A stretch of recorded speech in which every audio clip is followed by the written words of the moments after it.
Injuries for today. Armstead will not practice. Foot, ankle. Sampson, quad and Achilles won't practice. Greenlaw, calf limited. Verrett, knee limited. That's all I got today. Go ahead. The Sampson quad, when did that injury occur? On Monday. I don't think you have to disclose Mitchell, McKivitz, or Alshire, but would they be limited or full? I don't have to disclose them. No, they're full. They're going. I think I would if they were limited, but it actually doesn't say that on here. They're full in my mind. I don't have a rep count on them. No. Debo and Juan are cleared for Yep. Yep. What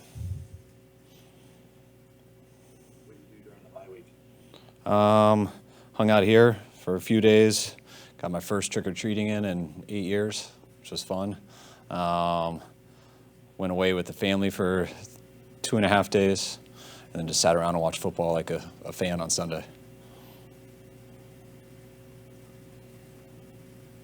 Can you kind of give us a little update on what you're expecting to see out of Jason Brett and how much closer he is to maybe? I thought he was real close when we considered him last week or 2 weeks ago. I know he was here for a lot of the time when we were away. I know he did some stuff down on his own where he goes, and so I expect him to be further away this week. I'll see him out there in about an hour, but hopefully it's closer. Would you consider doing like a cornerback platoon the way you do a right guard platoon, or would he need to be ready to play the whole game? No, we'd consider that, yeah. This will be the first opportunity to give a full-blown game plan with both Debo and McCaffrey, and that's like a story of almost national interest. People wonder what you're going to do, and not that you're going to disclose anything. What can they do for each other when they're on the field at the same time, regardless of where they are? You got 5 guys who can touch the ball, so the more people have to worry about those 5 guys, the better. You got 2 guys who are a little bit interchangeable. They're different positions, but they both can play the other one's position. So it just makes it a lot easier to distribute the field. It's not like Debo's going to do this for him or he's going to do that for Debo. They both do it for everybody, including one another and themselves. It just makes a little bit more space and makes a little bit more a threat on whoever gets the ball in their hands. What's the hardest part about preparing for Austin Ekeler? Just that he can do everything. I think he's one of the better backs in this league. He's a very natural runner, hits the right holes. When someone on defense makes a mistake, he makes them pay right away. He's extremely efficient and good in the pass game, whether it's screens or running routes or checkdowns. Doesn't seem to fumble. He's as consistent as it gets and does in all aspects. What's uniquely difficult about defending Justin Herbert? That he's got the skill set to do everything, and it always starts with how good of a thrower someone is, and he's right there with the top guys on this planet, whether it's accuracy, whether it's doing it from tough angles, or whether it's just arm strength. And whenever you have a guy like that who does have that athletic ability to be a threat, if you don't account for him, it's a huge challenge.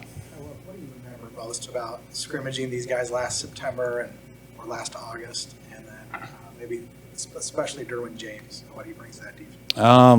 They were just getting going, but we were real familiar with them with, Brandon being with LA the year before and playing him twice. So it was a real good week. We all got good work. As good a work as we got. And so I think both teams enjoyed it a lot. We weren't on each other's schedule, so we weren't too worried about much. But, a year later, I can see that they've added some guys, and they're a really good team. And Derwin, I think as highly of Derwin as any safety in this league. He is. He was that good coming out in college. He was a guy we really liked, and everything he's done at the Chargers has just kind of been as expected. He's had, his last 14 carries is 33 yards. I realize it's not like a huge sample size, but I don't think there was ever a stretch last year where he was, limited that much. Our defenses, are they keen in on him more than they were last year? And can McCaffrey help with that? I don't think Christian changes much of that. People know how big of a threat he is, and they know how much they better bring it when he goes. And I don't necessarily look at it as if you don't get that big one, then those yards per carry aren't going to be that good because we don't give it to him a ton. And we haven't gotten that big one yet. I think we got a big one versus Seattle, which was one of our worst looks that we had, and he made the first guy miss and went 50-something. But he hasn't had that good look just to hit it clean to the house, and when you don't get that, it's tough to get a big one unless you keep handing it to them. And people are doing a pretty good job making sure they have safeties there. You guys do self-scout during the bye week or any special projects like that? I mean, every guy has their own area, so they always go specifically on that area for 2 days and just update on any tendencies, things like that. But it's also stuff I get every week on a printout and from analytics, from just what we do, and you never stop self-scouting. Generally find that the bye week doesn't make that much of a change in how you approach things, that what you find out during the bye week is things you already knew? Yeah, I've been on teams that you try to reinvent the wheel during the bye week, and all you do is miss your opportunity to catch up on sleep, and you die out in a few days. I feel with players and coaches, the best thing you can do is get away. I think it's harder when. That's why I hate the bye week when it's like week 3, week 4. Because you're not ready quite yet. We needed to get away a little physically and mentally, and you always look at stuff. You do it for 2 days hard before you go with the players. And when you're alone for that long, you always have airplane rides or stuff you look at. But the main thing is when you come back, you're itching to come back, and people are itching to get you out of their house too. And it's not really how you felt the day before the bye week. And so everyone's got a lot of energy, and you're fresh to go, and we're ready to grind again. You mentioned about 4 weeks ago that Aiyuk was playing great football despite the numbers not being there. In the last 4 weeks, he's really broken out. What did you see that implied that he was going to break out soon? Just how he looked on every play, just the routes he was running, how he was separating, how he was blocking, how good he seemed. I mean, guys go through ups and downs throughout years always, whether it's physically or mentally. But, I did think Atlanta was probably his best game of the year going up to that time, and I think he's passed that the last 2 games. So that happens with a lot of players. I mean, you can't see it on TV, but when you get to see the coach's copy and you just isolate on people, then you can know really who's playing well and not. If not, like when I sit and watch it at home all day Sunday on the Red Zone channel or whatever, you know who's making plays, but that doesn't tell you who's always playing well. I don't think we got to talking since the Jeff Wilson trade. How hard was that for you? We know how your affinity for him was. Extremely hard. That was one that not happy about, excited about, but something I truly understand that I think was the best for the team. I mean, we got a lot of running backs here who can do some stuff. Jeff has been, exactly what I want for a Niner. And he's helped us in every situation possible.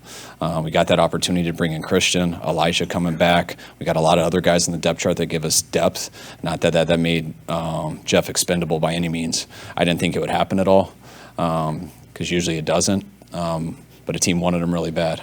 And when they did, it moved it up enough to where even though I was hoping it wouldn't, because I want him here this year, when you look at the future and stuff and how many games are left and what our roster's like, you got to make the best decision that isn't always right now. It's both. And for us to get a draft pick that we do need, give some of these other guys opportunities that they don't need yet because we are healthy. But I do think it's the right thing for us in the long term.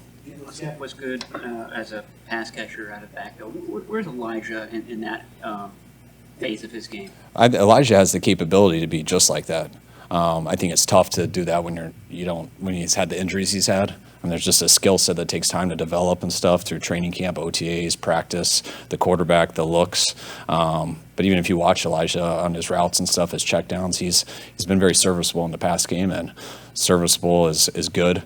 But the more Elijah plays and the more reps he gets at stuff, he could be very good at that. What was it like seeing, Jeff and also Raheem Mostert? I don't know if you had a chance to watch him this weekend, but just seeing those guys with McDaniels, is it weird, and also knowing you're going to face him later this year? Yeah, I told Jeff make sure that he don't play against us. He smiled. I don't think he'll stick with that. He can miss one game though. I've seen Raheem throughout the year. I watch those guys a lot. And then watching Sunday, just watching on the Red Zone Network, I was happy for Jeff.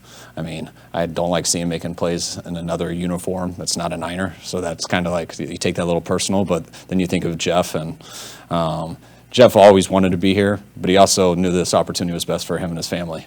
And Jeff was going to be a free agent at the end of this year, and he's got a chance to go somewhere that really needs him, a chance to where he basically be used as a starter, him and Raheem, and something that if he keeps doing what he did for us, him and his family are going to be in a much better situation at the end of this year. So it was really cool to watch him do for them, for Jeff, what he's done for us. Deebo Samuel is special after the catch. Jawan Jennings is a special route runner, as you said. What makes Brandon Aiyuk special in your mind? That he has the capability to do everything. I mean, I think that's why his draft status is where it is. I mean, he's got the speed to run by someone. He's got the cutting ability and the hips to separate. He's got the length to catch balls when people are on him, and he's not scared to run after it. So he's got the ability to do all of it. Tashaun Gipson, has he exceeded your expectations? I mean, the fact, I guess maybe it's a stupid question. Is he still there with Jimmy Ward back? Yeah, he. I mean, I was with Gip in Cleveland, so like I was so excited when we had to look into the market when we had injuries, and he was still out there. But and I had played against him probably last when he was at Chicago, and it was the same guy I remembered in Cleveland. So I thought there was a really good player out there, which I was surprised by. And then when they're available and stuff, you're like, all right, what's happened? So you don't know. But since he's been here, he's looked like the guy that I've always seen. And since the games have started, he's done exactly that. And it's been a very good ad for us. Appreciate it. All right, thanks, guys.